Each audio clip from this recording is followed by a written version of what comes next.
आदमियों के लिए बहुत मुश्किल तो ये है कि किसी के दुख में हंसे बिना कैसे रहें।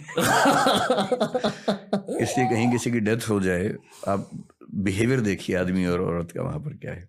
महिलाएं जब जाती हैं जी वहाँ कई महिलाएं बैठी हैं आराम से बात कर रही हैं, एक और महिला आई, सब मिलकर रोती हैं, जी एकदम ऑर्केस्ट्रा की तरह से चलता है।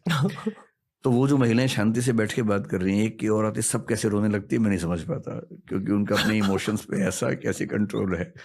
सब रोई 5-7 मिनट, फिर वो 7वीं महिला भी चुप हो गई, फिर बातें होने लगी, फिर 8वीं जब भी आएगी फिर 8 रोएंगी उसके बाद।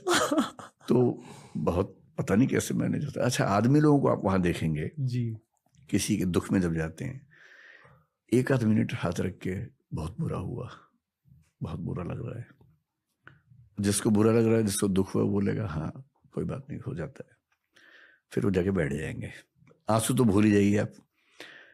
फिर 6-7 आदमी जहाँ बैठेंगे 2-4 मिनट चेहरा नीचे करके सीरियस होंगे, फिर खुसर खुसर शुरू कर देंगे कि भाई सेंसेक्स उठा के नहीं उठा, तुम्हारा काम ठीक चल रहा है। या फिर वो व्यवस्थाओं में लग जाते हैं, जी पानी पिलाना सबको, जूते सबके लाइन ठीक कर देना, क्योंकि वो दुख व्यक्त करने के माहौल में रह ही नहीं सकते। जी जी और आदमियों के साथ एक बहुत बड़ी दिक्कत यह है कि उनकी परवरिश में उनको सिखा देते हैं कि रोना कमजोरी का लक्षण है। अगर तुम्हारी आंख से आंसू निकलता है तुम लड़की हो, लड़का नहीं हो। तो लड़की होना लड़कों के लिए बहुत ही डिमीनिंग सी बात मान ली गई है, जबकि ये महिलाओं की ताकत है कि वो रो सकती हैं। उनकी दवाई भी है, दवाई है, जो हमारे पास स्ट्रेस नहीं है। हुआ रो लिए, बात खत्म हो गई। जी एक तो हमारा वैसे ही परवरिश का जो स्ट्रक्चर है गलत है, ऊपर से ये जो वैल्यू सिस्टम है कि रोए तो लड़की हो। अब लड़कों की दुनिया में कोई दुखी है, रोना चाहे, सब मजाक बना देते हैं उसका, जबकि सबको साथ देना चाहिए। मिलके ना भी रोएं, कम से कम साथ तो दें, गले तो लगा लें। पर रोना एक ऐसी बेहूदी बन गई है लड़कों की दुनिया में, तो फिर इलाज कहाँ से होगा? स्ट्रेस इकट्ठा होता जा रहा है, रो आप पा नहीं रहे, तो बहुत क्राइसिस है। लड़कों की दुनिया में क्राइसिस कम नहीं है, बहुत क्राइसिस है। सोल्यूशन है इसका? सॉल्यूशन ये कि एक ऐसी कल्चर जिसमें रोना अच्छी बात मानी जाए। सप्ताह में एक बार रोने का दिन बना लेना चाहिए। जैसे होता है ना, मंगलवार को फास्ट रखना है या फ्राइडे को फास्ट रखना है, ऐसे एक दिन रोने का फिक्स कर दे कि आज रोना ही रोना है, भी आधा घंटा कम से कम रो लो। वो मेरे साथ ध्यान में होता है। हाँ, तो ध्यान में मैंने सुना है कई लोगों को आंसू निकलते हैं। हाँ, क्योंकि आपको खुद का सामना करना पड़ता है। ध्यान में खुद के जज्बातों का सामना करना पड़ता है। मैं एक बार किसी के फ्यूनरल में गया था, किसी के फैमिली में किसी की डेथ हो गई थी, और मेरा दोस्त था वो। तो जब आप मिलते हो फैमिली मेम्बर से फ्यूनरल में, मैंने बस उससे कहा कि यार मैं हूँ तेरे लिए, इशारों से, और वो हंसने लगा अपनी फैमिली के सामने।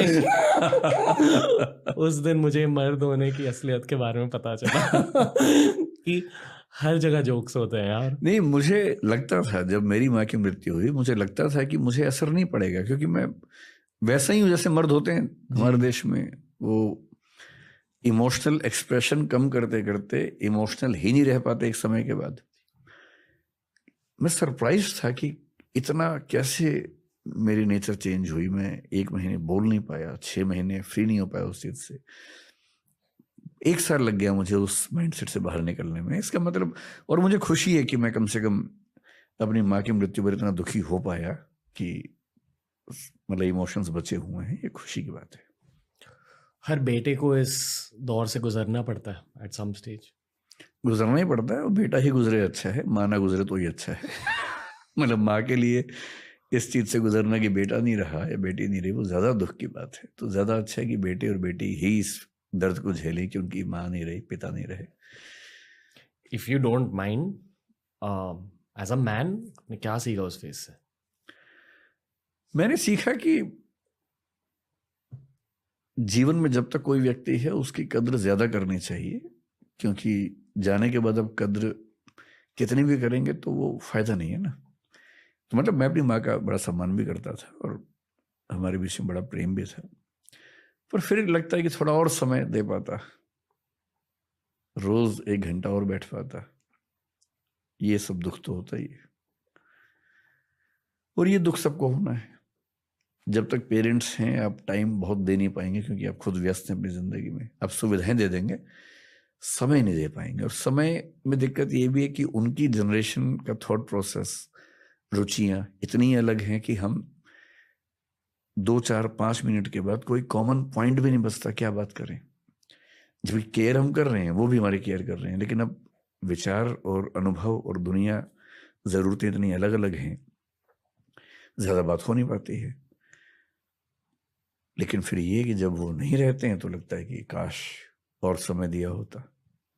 ये तो है, ये तो मैं अब सबको इतना ही बोलता हूँ जिनके पेरेंट्स ऐसी किसी अवस्था में है कि भाई जितना हो सके करो और समय भी दो, बाद में मलाल ना रहे कि कुछ कमी रह गई।